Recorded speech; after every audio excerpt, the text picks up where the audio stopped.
Acts chapter 23. And Paul, earnestly beholding the council, said, Men and brethren, I have lived in all good conscience before God until this day.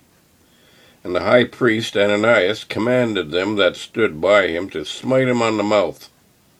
Then said Paul unto him, God shall smite thee, thou whited wall, for sittest thou to judge me after the law, and commandeth me to be smitten contrary to the law? And they that stood by said, Revilest thou God's high priest? Then said Paul, I wist not, brethren, that he was the high priest, for it is written, Thou shalt not speak evil of the ruler of thy people. But when Paul perceived that the one part were Sadducees and the other Pharisees, he cried out in the council, Men and brethren, I am a Pharisee, the son of a Pharisee, of the hope and the resurrection of the dead I am called into question. And when he had said this, there arose a dissension between the Pharisees and the Sadducees, and the multitude was divided.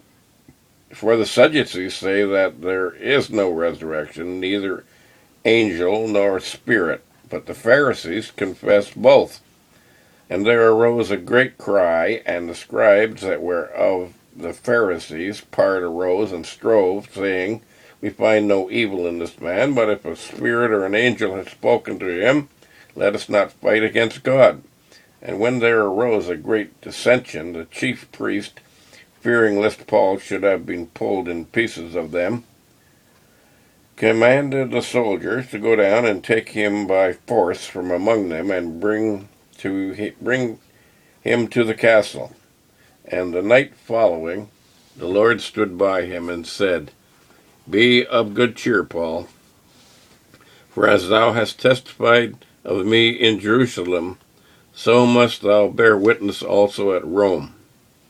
And when it was day, certain of the Jews banded together, and bound themselves under a curse, saying that they would neither eat nor drink till they had killed Paul. And they were more than 40 which had made this conspiracy. And they came to the chief priests and elders and said, We have bound ourselves under a great curse, that we will eat nothing until we have slain Paul. Now therefore ye, with the council, signify to the chief captain that he bring him down unto you tomorrow, as though you would inquire something more perfectly concerning him. And we, or ever he come near, are ready to kill him. And when Paul's sister's son heard of their lying in wait, he went and entered into the castle and told Paul. Then Paul called one of the centurions unto him and said, Bring this young man unto the chief captain, for he hath a certain thing to tell him. So he took him and brought him to the chief captain and said, Paul the prisoner called me unto him, and prayed me to bring this young man unto thee, who has something to say unto thee. Then the chief captain took him by the hand and went with him aside privately, and asked him, What is that thou hast to tell me? And he said, The Jews have agreed to desire thee that thou wouldest bring down Paul tomorrow into the council, as though thou would inquire somewhat of him more perfectly. But do not thou yield unto them, for they lie in wait for him of them more than 40 men, which have bound themselves with an oath that they will neither eat nor drink till they have killed him. And now are they ready, looking for a promise from thee. So the chief captain then let the young man depart, and charged him, See thou tell no man that thou hast showed these things to me. And he called unto him 2 centurions, saying, Make ready 200 soldiers to go to Caesarea, and horsemen 70, and spearmen 200, at the 3rd hour of the night, and provide them beasts that they may set Paul on, and bring him safe unto Felix the governor. And he wrote a letter after this manner: Claudius Lycurgus unto the most excellent governor Felix sendeth a greeting. This man was taken of the Jews, and should have been killed of them. Then came I with an army, and rescued him, having understood that he was a Roman.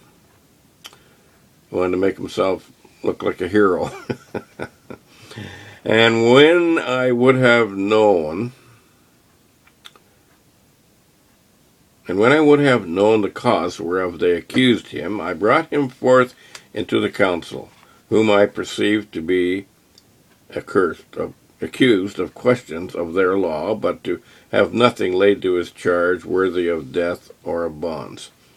And when it was told me how that the Jews laid in wait for the man, I sent straightway to thee, and gave commandment to his accusers also to say before thee what they had against him. Farewell. Then the soldiers, as it was commanded, took Paul and brought him by night to Antipholus, and on the morrow they left the horsemen to go with him, and returned to the castle, who when they came to Caesarea and delivered the epistle to the governor, presented Paul also before him. And when the governor had read the letter, he asked of what province he was, and when he understood that he was of Cilicia, I will hear thee, said he, when thine accusers are also come. And he commanded him to be kept in Herod's judgment hall. There we have the end of chapter 24. It's an amazing book, this book of Acts. It's a book that is a transition book where Paul the Apostle, after these things, is going to write the letters Romans to Philemon, and we shall see how things are going in the next chapter. Thank you for watching.